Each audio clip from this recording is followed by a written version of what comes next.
Can you hear me now? Okay. I'm Emily Luscombe, and I'm the Natural Resources Director for the Intertribal Agriculture Council. And so we have a program that has a number of different departments, and I'm in one department, and these are ladies that are my coworkers but are in different departments. So the Intertribal Agriculture Council was funded in 1987, and it's a nonprofit. It was actually funded and started as an act of Congress because there was a lack of services for Native producers, and there was systemic racism within the USDA system that was excluding them. And this is when the drought and the economic crisis hit in the 80s. And so the mission is to pursue and promote the conservation, development, and use of our agricultural resources for the betterment of our people. And then this shows kind of how all of our programming comes together. So this is different ways that we work together. So the Technical Assistance Network, you can kind of see as like the bigger network that has the most employees, and that's what kind of comes together and gives one-on-one assistance to people out there on the ground, the producers. And then the Natural Resources Department is where we're working with bringing in more regenerative agricultural practices, climate change practices, things like that. And then we have a youth and professional development side where we do internships, and we're trying to bring more Native youth into farming and into the future. And then the American Indian Foods Program, Latashia is going to talk about that a lot more, so I'm not going to go into that too much. That's really where a lot of the value-added products come into place. And then we have the legal and policy side, which is working on advocating for those Native producers and making sure that they have a seat at the table, a voice, and that their needs are met. And so this is what my department does, is we work with regenerative agriculture practices, conservation planning, climate change adaptation, mitigation, integrated pest management, all sorts of outreach and education, healthy soils. And we also do individual producer advice. So people might call us up and say, I've never farmed before, and I have this piece of land. How can I do it right? Or they might say, we've been doing conventional farming, and we want to make some changes for the better. And then they call us, and we kind of look at what their soil samples are and everything, and work through helping them on that. Also water quality assistance, because I have a lot of years of water quality experience. And then we sort of also ended up de facto doing a lot of the traditional ecological knowledge side, because the traditional ecological knowledge is where regenerative agriculture really started. This is stuff that has been borrowed from tribes and indigenous cultures around the world. So this is like TEK. What is it? It is a science. So it's had thousands of years of experimentation since time immemorial, and TEK is looking at the actual environment of the area, those local conditions, and working with it to tend the land, just like Corrine was talking about this morning. I feel like I can cut out a little bit of what was on my agenda from Corrine's presentation, so that was perfect. And it's providing important information about how the ecosystem works and what works within that ecosystem. And it's also looking at what are the best practices and the most efficient things for that ecosystem. So, when they were talking about in Texas about let's not grow corn where corn doesn't belong, where we need to put water. So this is like what really does grow there. How do you grow it the best? And, what are the traditional practices telling us? So a lot of the best management practices that we see today, when you look at things that are put out by the Natural Resources Conservation Service or USDA, and things that say best management practices, many of those are actually borrowed from indigenous practices. They're just not being given credit for that, because that was the original TEK, because it is actually working to mimic environmental systems and ecosystem services as much as possible. So this is, the picture here is just an example of that. So this is what you would call taboose, and this is grown in the Owens Valley in Eastern California. And this is a food crop, and it's a small tuber, but it has extremely long root systems, and it has a lot of organic matter. And so if anyone's ever been to the Owens Valley now, when you look at it, it looks like the high desert plants that you would expect. Very sandy soils, a lot of dust in the air, a lot of erosion, sagebrush, rabbit brush, all that kind of thing. When this land had not been colonized, this land looked like that picture with the taboose. That's an area that's still currently being propagated, but the whole area was like a sponge. Even though it was a desert, the soil was built up and the water was being used for beneficial purposes everywhere. And they said that when they wrote the original journals of colonizers, it said that they made the desert bloom like a rose. But now all that water has been taken away and diverted to Los Angeles, and so now the valley is really dry. But those traditional management practices are what brought that aquifer up and what looked after that valley. And then I just wanted to touch on TEK and intellectual property rights, because this is something that I think that is really important to remember, is that these practices have been taken, but credit is not being given where credit should be given to the people who these practices were borrowed from. And I do think that it is cultural appropriation, and it is for the better of the environment when everyone is using regenerative practices, but credit should be given to those tribes that the practices were taken from. And so it's really important to acknowledge those origins, I think, when you're using these practices. And I think that you have to respect them, honor them. And if you learn something from a tribe and you receive compensation for that, you should be making an agreement with that tribe, and you should be giving them compensation for that, because this is intellectual property rights. You wouldn't sit there and take something from a friend who invented a new chemical fertilizer and be like, oh, now I'm going to take that over here and make money off of it, and I'm going to pretend like you didn't invent it. Same kind of thing. So that's one thing. And then the other thing is to always ask before sharing information, and remember that one person might not be willing to share the same information that another person might be willing to share, and they might not be willing to share it in all circumstances. So if I ask someone if I can use a photo or an example, like my friend Terry, who lent me the photos for Owens Valley, I ask her every time I'm going to use that. And what I liken it to is, if you have a really close friend and they post a picture of them and their baby on Facebook, right? And you say, could I download that picture to show my daughter? And you're close friends, and they say, oh yeah. They'd probably be pretty upset if they found out that you entered that into the biggest baby contest and it showed up in newspapers. And so just remember that the context is not always the same. So please, check and use respect when you're borrowing things from an indigenous culture. So I think that's just really important to remember.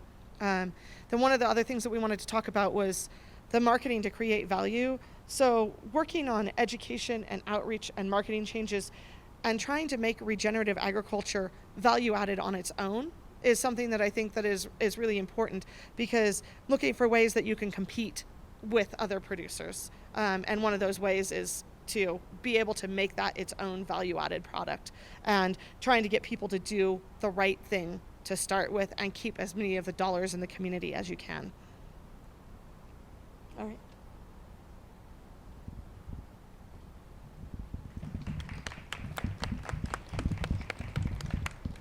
Great, thanks so much for that, Emily.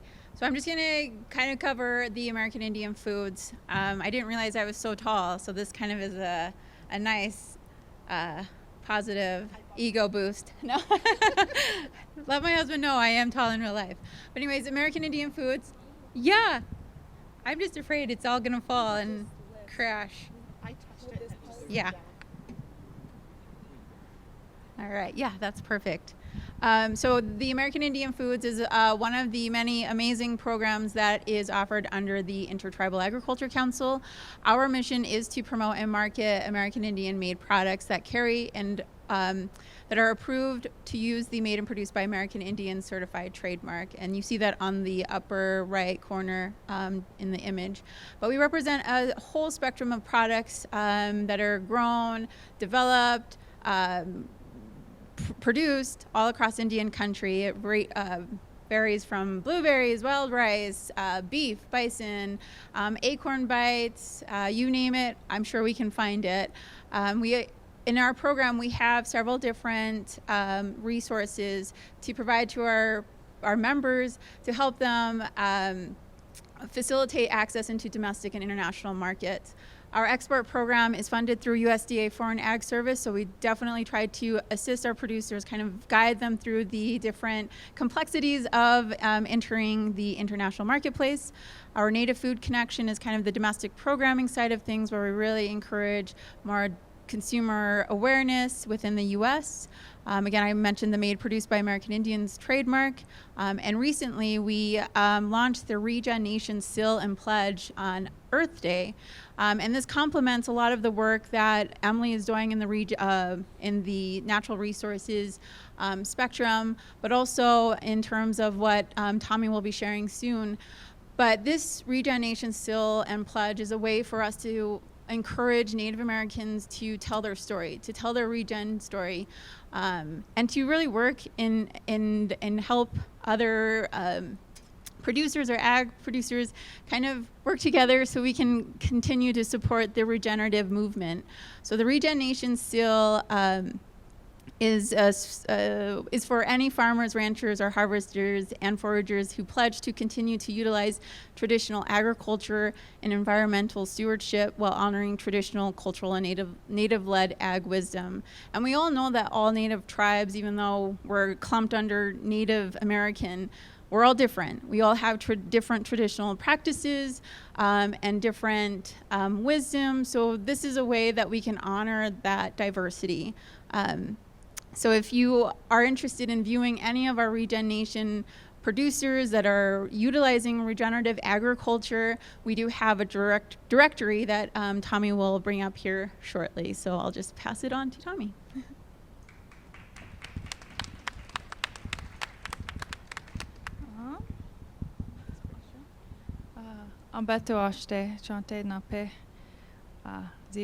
My name is Tomie. I'm Lakota, a member of the Cheyenne River Sioux Tribe. I'm also a cattle rancher. For Intertribal Agriculture Council, I have been promoted with the task of building an economics program within our existing programming, and it's to further help the technical assistance that we support. It's kind of behind the idea that to have regenerative agriculture, you're going to have regenerative capital. You're going to have money to fund your businesses, and then also a market to be able to continue profits throughout that. So that'll be hopefully the task I'm set with for the foreseeable future. It says to provide business management. You want to have the producers that we help have the business and financial literacy tools to help their operations and producers, by also promoting the production and appropriate use of our natural resources. The biggest task will be access to capital. I will be encouraging lending and credit institutions to provide an innovative financial solution that maybe will work with agriculture instead of against it. And the fundamental focus will be on funding operations that are transitioning to regenerative agriculture. And then on top of that, we're going to have to, hopefully there'll be continued markets that'll want their products, so we can always have profit at the end of the year. So that'll be the market development. Big thing of that will be economic research. And to be able to provide that kind of modeling and the tools to say, this is what it's going to look like 10 years down the road with the markets, so then producers are able to use that information. So that is all I know about the Regenerative Economies program. I just started that on the 1st, so my first week talking about it. On top of that, to have the market access, we have our Trademark directory for our producers. This is something that we promote. IndianAgFoods.com. You'll be able to go to this map and click on it and see meet all the current American Indian food entrepreneurs out there, and look out. We also can nod that we will have our conference, Intertribal Agriculture Council, December 7th through the 9th. So look out that it will be virtual and in person as well. So look out for that. And our contact information. I think I saved some time for you. Okay. Thank you. Okay, I'm not as tall as she was. So I think by now you know my name is Renard Turner, and I'm from Gordonsville, Virginia, where my wife and I own in Vanguard Ranch for the last 20 years. We started from the ground up, but I'm here to talk about value added, which is my favorite thing because I am an advocate for small family farms not starving. Okay? So, and thanks for putting up my slides, because I came here with my thumb drive in my pocket and I had not submitted it earlier, but the IT folks back there were nice enough to do this. So let's move right along. So, as I said, I raise meat goats, but I don't just raise meat goats. I raise a heritage breed. I raise myotonic goats, also commonly called Tennessee stiff-legged goats and fainting goats, although they do not faint. I'm also a member of the Livestock Conservancy's Board of Directors for the next 2 years. We've been raising these goats for about 15 years on our farm because they just work, and they work on forage. So I'm going to tell you how we make money. Here we go. Vanguard Ranch Limited. Thank you. We are a small, diversified, sustainable, and organic farm. Regenerative is also a term that we use. We're located in Gordonsville. My wife's sitting there with the hat on in the front. I couldn't do it without her. Let me move on to the next slide. Is it moving? I want the next one. Oh, thank you. So we're committed to sustainable and organic practices, and we raise commercial meat goats, heirloom vegetables, and herbs. Now, most of you know, farming ain't easy. I'm sure I'm not surprising any of you with that. We went the conventional way for the first few years, and it was quite painful. I had all these beautiful goats, and I had long pedigrees on them, kept them in notebooks, kept them in my office. I knew more about my goats than my own family. But I wasn't making any money. That got old. My wife and I took a good hard look at it, and we said, we're going to have to regenerate ourselves. And this is what we did. Next slide. So here's the challenge for all of us: creating profitable and sustainable farm-based enterprises in today's marketplace. Isn't that what it's all about? How do you do this? First thing, you can't do the same thing everybody else is doing, okay? Because there's a lot of smart people, a lot of them right here, and they all know how to work it. You know, they all know how to work it, but you gotta develop your own brand identity. And for me, if you're in the skin I'm in, you better find a value-added way to do it. So, why value-added? Why direct marketing? And what does it take to get it done? I'm going to move fairly fast through these because I've done this many times. So, bottom line is value-added provides a greater return on your investment and your time and labor. That's the bottom line. You know, you have value. It allows you to distinguish your product, and it allows you to develop niche markets. Some people say niche. Allows you to create a very special customer relationship, and that's really important. And we think that the ready-to-eat is the best value-added way to go. And when I say ready-to-eat, because I'm a workaholic, okay, mind you, I said I had all these goats, and they were really nice. And I used to be the national secretary for another breed association, which I won't name, but I had those nice goats too, but I still wasn't making any money. I didn't start making money till I started cooking them. I didn't start making money till I started cooking my goats, because you got three ways to sell them. You're going to sell to other breeders for breed stock. You're going to sell at the slaughter market, right? And you know how that works. Not too good in Virginia. You know, you go in there and they'll say, well, run your goats across the scale, and they give you a ticket, and you take it or leave it. Well, sometimes I left it because it wasn't fair. And I said, nope, not selling. No selling for slaughter prices. I mean, that doesn't work for everybody, and I get that. But for me, my economy of scale was I don't have 10,000 acres or 50,000 acres, you know, or whatever to do a lot of animals. Totally different market. I had to do what I did on a small scale and make the most of each acre. So here's what we did. Slaughter market prices will fluctuate, averaging around $2 a pound live weight. So that 100-pound goat would bring me $200, okay? The middleman sets the price, and the middleman makes more money than I did. Auction house sales are unpredictable. We all know that. Contrast that to the value-added part, where value-added price is determined by me. My goat burgers were selling for $10 a pound. $10 each, excuse me. $10 a quarter pound. I have to correct myself. $10 a pound doesn't excite me. But at $10 a quarter pound, I was getting $40 a pound for my ground goat. Now, how many of you would like to make $40 a pound from a goat? Raise your hand. Okay, I'm going to tell you, you can do it. You can do it, but you have to be a workaholic. Okay, and I mean, I'm not talking about a pretty goat. I'm not talking about a purebred goat. I'm not even just healthy. Okay? I mean, whether it's 5 years old or 15 years old, you can get the same price. So I started thinking really hard. Thank you. I got to go faster. So what we did was bought a food truck. I did some advertising. I started making goat burgers. We came with a recipe. And I went to the State Fair of Virginia. We went through like 36 goats in 11 days. We were so dog tired. When we got to the hotel, we just dumped the money bag on the table. I tell my wife, I'm going to take a shower. I'm going to go to bed. You count it. Just give me the ticket in the morning. It's not all fun and games. We worked hard, and we still do. But you can do it. You have to go a different way sometimes. And the goat kebabs we're bringing, my price now is $46 a pound. Curry goat's $48 a pound. I represent myself. I eliminate the middleman. I establish my profit margins. I protect my brand. I put my label on it. I personalize my business. It works for me.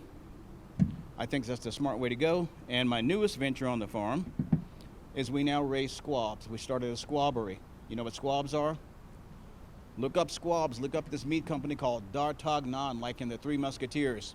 D'Artagnan Meats, and look up squab.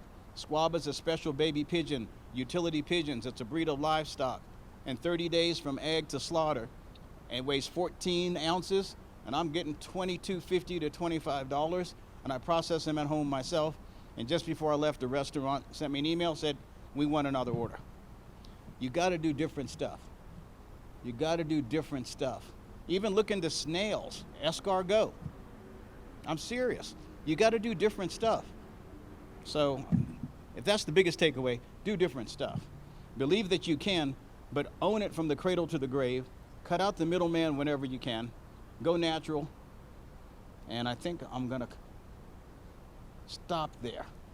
Any questions? Oh, that's a picture of our mobile unit. One more thing and then I'm out. This is at the famous Monticello, you know, Thomas Jefferson's home in Virginia. You see those people lined up? So when people tell you that only ethnic people eat goat, look at these people, pick out the ethnic person.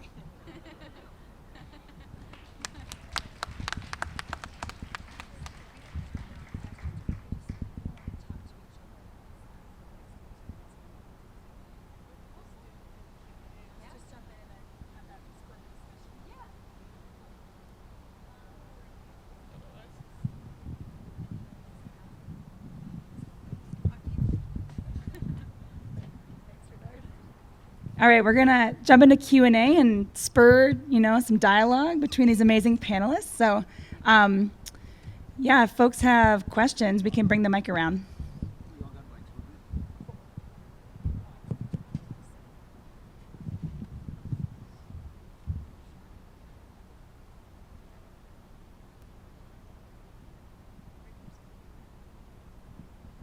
Hi there. My name's Paul, and I farm and ranch.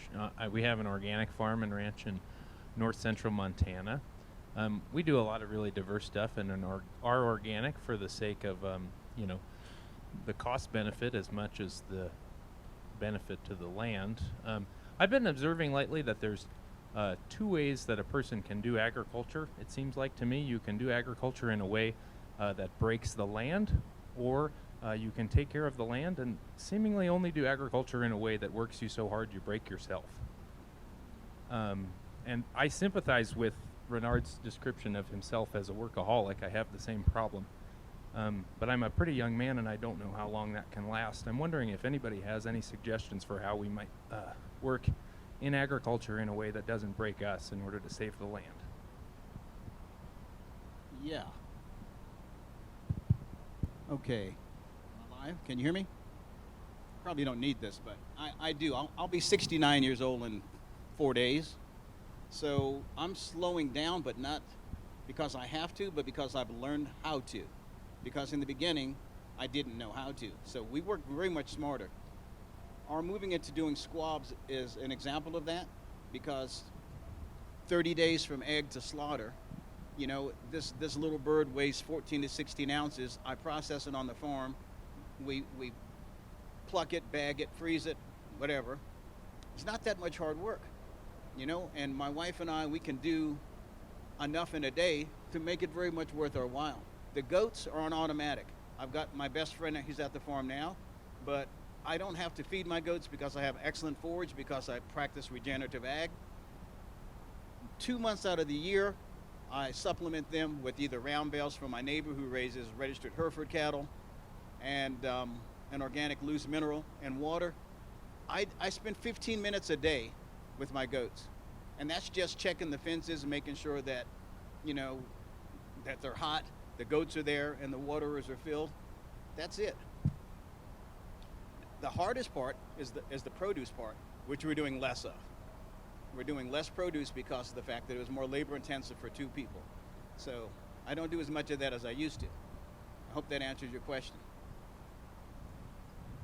And I just wanted to second what Renard said earlier too about doing something different. And I think that that's part of it, is that if you're trying to compete with the same varieties and the same foods with a corporate scale agriculture, that's where you're going to be breaking your back. And so I think it's about finding those niche markets. And that's part of also about marketing, about making doing the right thing a value-added thing in itself. Make sure that people know you're doing the right thing, that you're regenerating the land, because agriculture has two paths. One is destructive and one is regenerative. So you can either be part of the problem or part of the solution with agriculture. And so you need to market being part of the solution to the consumers. And there needs to be more education outreach into the general public, I think, in order for that to actually to take hold and become regenerative on its own. I think that will take away some of the having to work harder. But also, like, I used to do rare birds and like heirloom varieties of things. And so that's part of what I'm talking about too, is know your area, know the traditional knowledge. Like Corrine said, go talk to the people who are from your area, find the stewards, the original land stewards, and find out what they're willing to share, what they did. Bring back some of those heirloom varieties, sell things that not everybody else is selling. A lot of heirloom varieties, they taste so much better. I mean, how many people here have had a really crappy store-bought tomato? Right. How many people have had an heirloom tomato? And the difference is phenomenal, right? So those things don't transport as well. So when you have a large corporate farm, they're not going to be able to transport that extended distances to go and sell a bunch of heirloom tomatoes. So they're not going to be able to compete with you being able to charge more for your heirloom tomato, because it just tastes that much better. When they go into our local store, I see that the heirloom tomatoes are always gone by the same afternoon that they're in there. And you see they do a once-a-week delivery with the corporate tomatoes, and there's always some left. And so I think it is about doing something different. This question's for Tomie. I'm wondering, with your native brands, is all the ingredients in your products from the reservation, or is it all Indian grown, or do you allow a certain percentage of other ingredients? So for the American Foods trademark, it's a fairly simple trademark. It does have to be a business that is owned by a Native American, federally recognized tribe. And then we have food products, but it's also food, fiber, and arts and crafts. So if you look at the directory, there's a very wide range of products out there, and we represent every part of Indian country. So. No, I was just going to mention that we do partner, though, with those that are working closely with different tribal nations, and so we would love to elevate again that voice. And I was going to mention the guy that mentioned overworking. I feel like there's a lot of consumer education that needs to take place too, because they have the power to support the small businesses, to support those that are practicing regenerative agriculture. So if there's a way that we can all work together to educate consumers, to have them invest and use their dollars to be spent in more of a regenerative way, supporting our regenerative agriculturalists, I think that would really be beneficial for both parties, like all parties. Let's have a party. So I'd like to add another little thing here, because I just love to share information. I see a lot of bright people here, and I'm really thankful for this opportunity, because right now on the planet Earth, there's no other gathering that's as unique as this. There's several other gatherings with smart people. That's not the point. But this is unique because this collective consciousness here is unique to this particular time and place right now. So I'm going to share with you a few things. How many of you raise chickens? Now, if you could raise a chicken that you could get $75 for, would you raise it? Have you ever heard of the American breeze? Anybody? Most of you haven't. All right, I'm going to drop a gem on you. Go to Greenfire Farms. Google it. Look at this farm. This is a breed of chicken that was developed in France in a place called Breese, B-R-E-E-S-E. And it was illegal to import them. But Americans being Americans, they specialize in discovering other people's stuff. And they found a way to get it here. Yeah, they found a way to get it here by way of Canada. They're solid white, traditionally, with a red comb, and they have blue feet. So that's the colors of the French flag. So there's a whole lot of nationalism hidden up in there. But if you can raise them and hit the gourmet restaurants, you can't call them a breeze, because you have to call them an American breeze. That's just how it works. Look them up. They're worth it. And there's another breed of chicken that's worth, I almost hate to say it, but it's true, about $295 a carcass for a meal for somebody to eat. And that's a solid black chicken that comes from Indonesia, called the Siam. He's nodding his head. I'm getting some, okay? Why? Because I've already got a squabbery. It's already fenced. I got a space. I know how to raise birds, and not a problem. $100 each for a day-old chick. Ayam Samani. Just Google solid black chicken. The meat's black, the bones are black, the organs are black, and it's reputed to have special characteristics. And they used to be $10,000 a pair, I kid you not. Okay.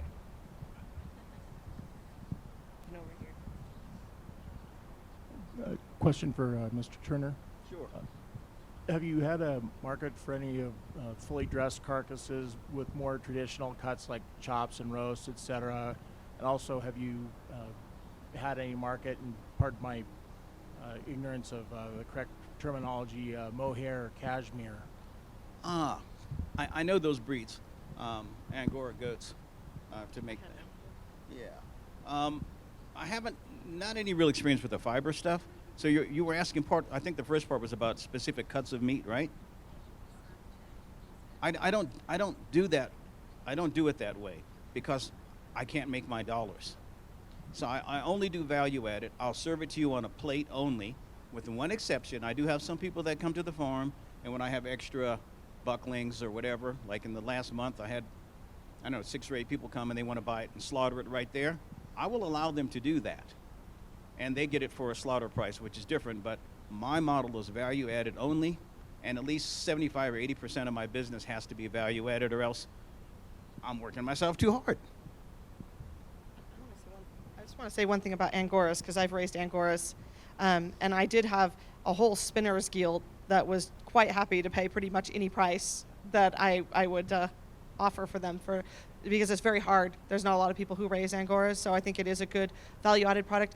What I will say, though, is if anyone chooses to raise Angoras, there's something that upsets me that people do, is that a lot of times they shear them when it's still going to be cold outside for the fiber, and then it really shortens their lifespan, and it's really bad for them. And all of the commercial Angora stuff that you see is usually done that way because they don't want a chance for it to get dirty or to lose any of it. They will shed that naturally when the weather gets warmer. So I never would shear them until they started to lose that on their own, because that is a better care for the animal. See, that's working in conjunction with the nature cycles. That's what regenerative ag is about. So I applaud that effort. That's one of the reasons we didn't do it. I used to raise a wool breed of sheep, but I was not a shearer. And when the guys came to shear, they would butcher up our ewes.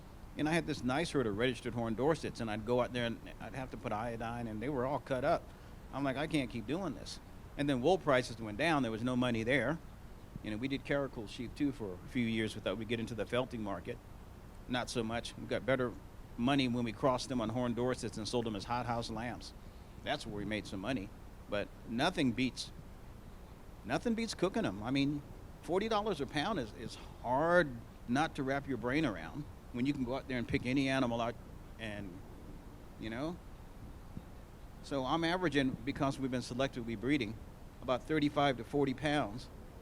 And I'm talking deboned ground goat meat just in burgers, because Americans love burgers. Americans eat burgers all day long. So we sold burgers, fries, and beer. I'm not a genius. I just know what works. Got a question back here. Beer for value added. Yeah, so for Mr. Turner, kind of along those lines, that's the sort of dream, to go from the production side and then have the endpoint sale. But that's such a different enterprise in itself that I think for most people, restaurant industry is like scary. So when you did that sort of analysis of getting the food truck, and you know, how did reality match your projections as far as, you know, breaking even, and how long did it take you to pay, you know, that kind of stuff? Well, now, I still am married to the same woman, so it worked. In the beginning, we did this 100% on faith. So a lot of the things that I do is based on my faith. And I have faith in the Creator and the wisdom that has been imparted through my ancestors. And I also was raised never to give up and to trust in yourself. So trust and believe that you can. And it might not happen in a week. It might not happen in a year. But it does happen. So I can tell you this. And I'm not bragging. It's just the truth. I was so frustrated with being broke that we were ready to sell the farm.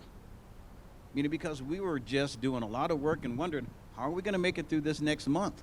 We got electricity, we got this, we got whatever. We got to pay these bills. And I said, well, we've got to change something. Again, the epiphany came when we decided to do the food truck. To answer your question, I think the food truck cost us about 17 grand.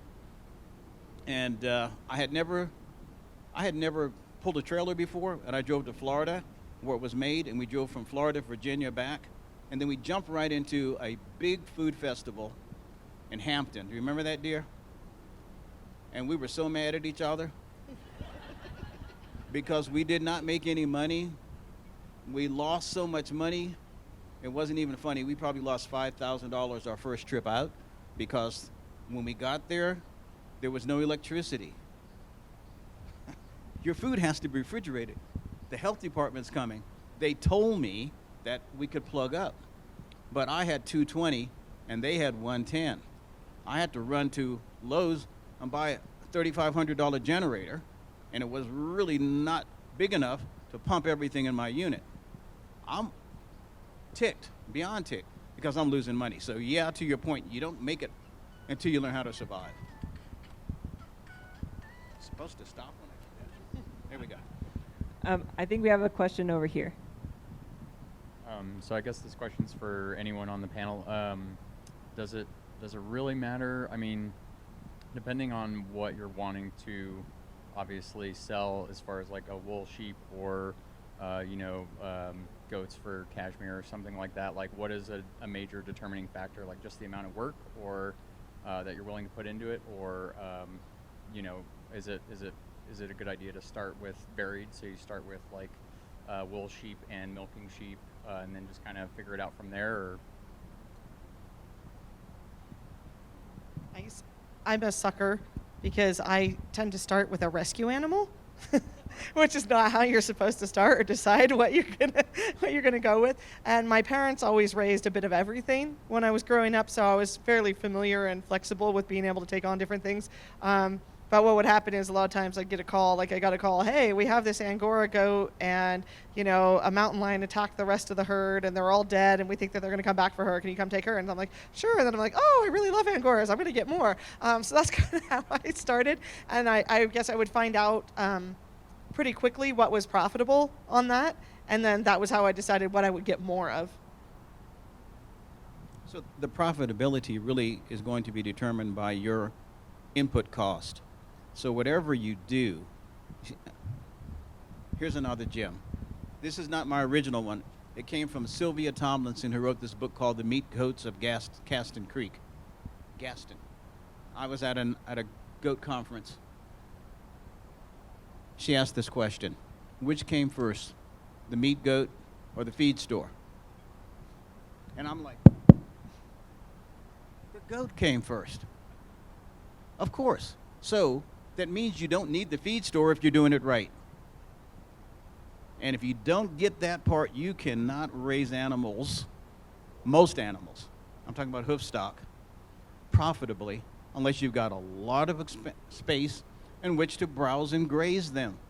If you got to go to the feed store and buy these 50-pound bags of feed, goat feed, sheep feed, horse feed, and hay, da-da-da-da-da, whatever it is, it's deficit spending, and it's not the natural way to raise animals. See, we've been trained to do it wrong. Many of us have been trained to do it wrong. But when I understood that, it changed my life, because I went back and I said, you know what? I got to get rid of these sheep. I didn't have adequate pasture. I was buying feed. I was losing money. And even though I raised beautiful sheep, my input was too high, and there was no way to balance my books. You see, so when I went to goats and regenerated the farm and everything came back, now I have no feed bill and I can make $46 a pound off any goat I raise. I'm a happy camper. Now, I see a lot of people saying, yeah, it's definitely possible. And now that we've paid for everything, it's a whole lot more fun now, but I'll share with you my next venture. I'm not even going to go out to do the festivals anymore. So we built a stage on our farm for music festivals. From trees I cut down off the farm, red cedar, we tucked to a sawmill, local sawmill, built a 40-foot stage, dressing rooms and all that, okay? Then I bring bands out to the farm and I pull my food truck up by the stage. Then I go to the local craft breweries and I use my 501c3 corporation to buy the beer. Yeah, about 6 cents a beer, but you sell it for $6. And a 12-pound burger and $18 kebab and a plate of basmati rice and cardamom and some curry goat, and everybody's happy and drinking and dancing. You go home tired, but I can see my house from the stage. I mean, I can walk home, okay? If you really believe you can, this is a new age agrarianism and entrepreneurial vision, but all of you can do it. All of you can do it. And if you work together with a neighboring farmer, you can really do it well. I'm still trying to find, my neighbor raises cows, I raise goats, so we can't work too much together, but I get hay from him. And it works great. I pay $17 a round bale. What's that like out here? Would that be good? Yeah? I don't know. What are hay prices like out here? Ridiculous? You know, and it's like 5 minutes from home. I drive my tractor over, I pick it up, I drive back home. Sometimes he drives them home and I come home and he's got them stacked by my gate. You know, but trust and believe that you can. But conventional agriculture will always beat down the small farmer because of economy of scale, not because their product is better. I have a question related to that. And Latashia and Tomie, maybe you can answer this. And I think it's also related to Paul's question earlier. So, you know, if you're somebody who is producing in a place where, you know, maybe there's 250 people in a 100-mile radius, having a food truck and a stage to put on a music event probably doesn't make sense. And also if you're, you know, say like Paul working with a farm that is producing heirloom grains. I'm curious through American Indian Foods, if you have producers who are sort of producing at that scale where they're at a much sort of larger scale, but there still isn't market access, and are there things that you're learning through having that type of a marketing program that are helping you create market access for those producers?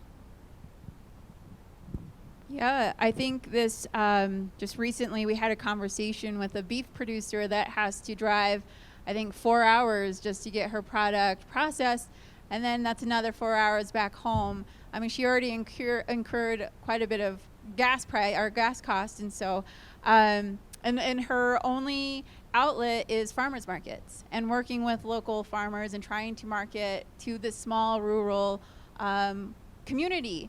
And so what we're trying to do through Native Food Connection is kind of learn about different market opportunities through USDA programming or child nutrition programming, because there's always schools that need local food.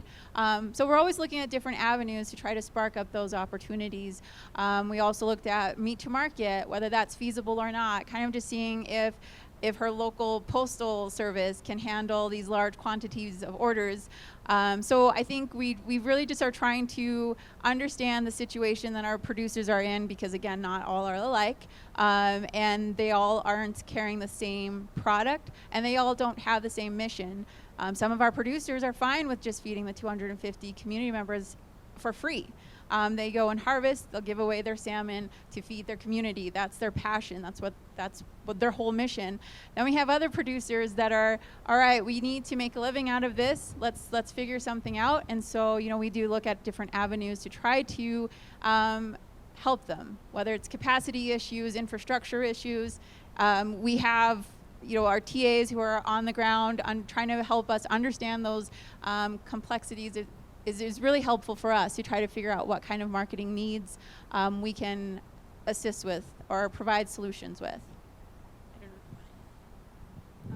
Well, on top of it, just the way regenerative agriculture is, there's more value than you think. There is a value to every soil matter, organic matter you build. There's value to the water you question. You don't understand how much you're adding to your balance sheet just by what you do. So that in itself can be argumentatively, you can fight against those commercial producers if you think that then your beef or your product can be just as valuable than the commercial products out there. You don't have to work so hard if you're able to work smarter. and find those values. So. Her point was very well taken about location, location, location. You can't do everything everywhere, that's for sure. And if I was further out, I couldn't do the things that I'm doing. There's no question about that. We are still in a rural area. I mean, we have no visible neighbors, but I'm a good half an hour from any city. I have to drive an hour to get my goats processed, and usually I have to wait 2 to 3 months, especially post-COVID, just to get a slot to have them processed. And my processing fees have gone up from $63 a head to $120 a head, any size goat. $120 I have to pay to get them processed, and I have to wait 2 to 3 months. So when I go, I have to get enough, to put in the freezer to do what I want to do. So we're switching coming up in 2022. I think we're going to do some kind of like white tent on the farm twice a month, invite a chef. You've got to invent new things to do.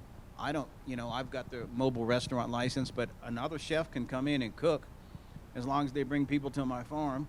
They're going to eat something I raised, So I think we're going to morph into that as well. You keep reinventing yourself as needed. Thanks. I think we have one question over here. Hi. So I have a question my partner and I did an experiment this summer. We went to a local brewery about an hour away and made burgers there, grass-fed, grass-finished burgers we helped raise and cooked them, kind of like you're talking about, Mr. Turner. And it was successful. It was really great. But one of our biggest goals is to be able to feed our community, which financially it's just not there. So I guess my question is, how do you actually provide this regenerative food that you care so much for the animals and you care about your community, but the price point just doesn't work for them? And it's a hard question, I guess, but it's something that, I think my answer to that would be that you can't be everything to everyone all the time. And as much as I would like to be, if a person approaches my mobile concession and they're only used to eating at McDonald's, I will kindly point them in the direction of the closest Golden Arches, because that's not my customer base. That's not the demographic that's going to work for me, and there's nothing wrong with that. You just can't be everything for everyone all the time. It's noble, but it's not practical business sense if you're an agripreneur. If you're used to a Big Mac, I don't have one. I think that's also one of those problems some of our ag entrepreneurs are experiencing, is that they have these high quality, high premium products. The price may not work for the consumers that they're targeting, but through our program, we're able to connect them with other markets that will work for them. So we're talking with HRI industries, whether that's international or domestic, because there is we would want to create like this native aggregated type of opportunity for our producers. So say our bison peeps can't send over this huge volume, but let's supplement with wild rice, or let's supplement with this, but you're still getting the full spectrum of what Native American agriculture is. But I think we're just looking at different avenues, because like you mentioned, sometimes that demographic that you're really hoping will work with you just may not work right now, maybe eventually.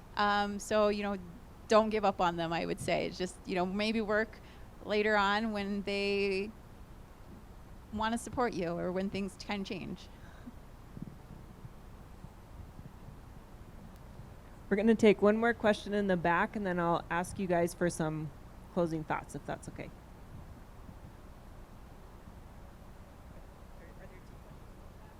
Kind of.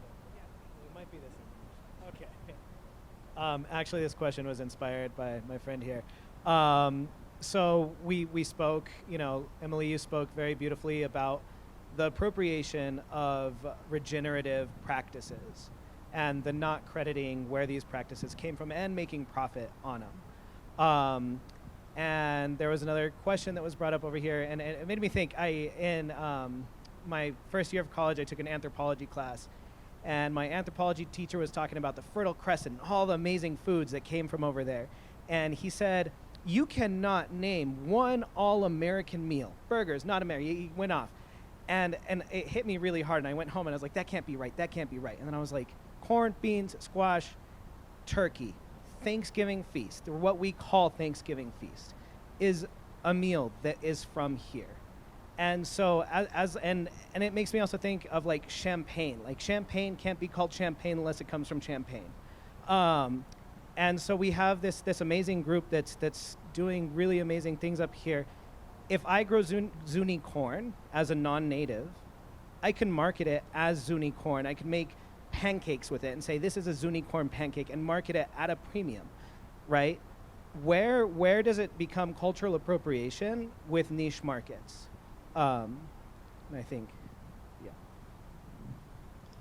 I think that unfortunately there are a lot of things that have been named that way without having permission, and I think that's part of where that respect comes in. And, if you're growing Zuni corn and you want to make a profit off of that Zuni corn, you want to get a premium for it, go and speak to people at Zuni and say, I really appreciate this. I want to help continue this variety on because it's better for our environment here. And, how can I make an agreement from you, and how can I do this respectfully? And I think that every tribe is probably going to have a different answer to what they would consider respectful and what they would consider fair. But I think it's about approaching them and doing that respectfully. And I also think that sometimes, acknowledging as well when you're selling it. Like, I'm not Zuni, but this amazing variety was created here by the Zuni people, and that's why you have this today. And putting that on your marketing and giving them credit for those amazing, time immemorial years that were spent in creating that variety that works so well in the individual environment. I would echo what Emily had mentioned. I think just having those conversations or getting that kind of engagement going with the tribal nation. With our trademark, that's what we're trying to protect our producers and native agriculture with, is to ensure that, yes, that Zuni corn is made by a Native American. The seed itself was preserved by Native American. That's what that trademark is for. And so if, say, someone wants to throw something else that might be false advertisement or anything like that, we love to have a conversation with them. Just recently, I ran into a blue corn manufacturer or group, and they said that they create Native American Ute tribe blue corn. That was kind of their description, and I was like, wow. Kind of did some research. Not a tribal organization. Reached out to them. They in turn shared to meet with me that they source their products from one of our producers, and it's just a beautiful relationship. And I figured, oh well, that's great. Let's figure out how we can support each other, because they're creating this value-added product from the blue corn. So if there's a way that you could credit or just have those conversations and yeah, just reach out. I think that's the best thing, is just have those discussions. All right, I'd like to invite any of you to maybe give some closing thoughts, if you would like to wrap up our session. I guess I just want to say thank you to everyone who's here, because obviously everyone who's here wants to do things right and wants to do things better. And so I think that's really important for people to come together and share their experiences and share the wide range of how things can be done better, or how things fit into a different environment, and the way to do things with respect, not just to people, but also to the environment moving forward. And so I really appreciate seeing this big group of people who really care and care about future generations. First, I want to thank everyone for the opportunity to share with you. And I'm encouraged from having conversation with several of you that we're moving in the right direction. We really, truly are. Words of encouragement. Believe in yourself. Believe that you can. Believe that you're going to make this change now, because we're kind of running out of time with all the global warming and all the crazy politics in this world, you know, but believe that we can be the change and be that change now. Respect the Mother Earth. Respect Mother Earth. That's what we all have to do. I know we get it, but that's really the key. And living in harmony with the natural rhythms and the natural cycles, because creation is greater than all of us, though we're all a part of it. Believe in yourself. It's hard to top that. Wopila, thank you for what you do and for your time. Yeah, that is hard. I appreciate the organizers for inviting us to be part of this panel and for sharing the stories of the entrepreneurs that we represent, but also the program in our organization. But I think one takeaway is just, we want to work with you. We want to elevate each other and support everyone in this regenerative space. So never feel free, always feel free to reach out to myself, and I'm going to include everyone on this panel as well. So anytime you have a question, if you have a question about Indian agriculture, again, reach out anytime and go visit our directory, buy something. That's about it. Oh yeah, we have a booth. We do have our colleagues here, so if you want to learn more and take some stuff with you, visit our booth over in the exhibit tent. Oh, and the website. Oh yeah. Help support our producers. Thank you all. Support the Livestock Conservancy too. So, one other thing I'm going to throw out, just because I love sharing, like I said. Any of you who have your phone, most of you do, you're not going to believe this, but it's true. I want you to look up, put in this thing called New Kim Racing Pigeon, and you'll see, this is another hobby of mine. This bird sold for $1.9 million, I kid you not. So if you're into agriculture, understand that there are people, I've sold $750 pigeons. I race pigeons. I participate in races. We have $1 million races. It's an unseen part of agriculture, but all of you who have land and a way to do this, go to Continental Breeding Station, look it up online, get you a couple of pairs of breeders, put you up a website, sell some birds for a couple $100 each. Why not? Thanks for that closing thought, Renard.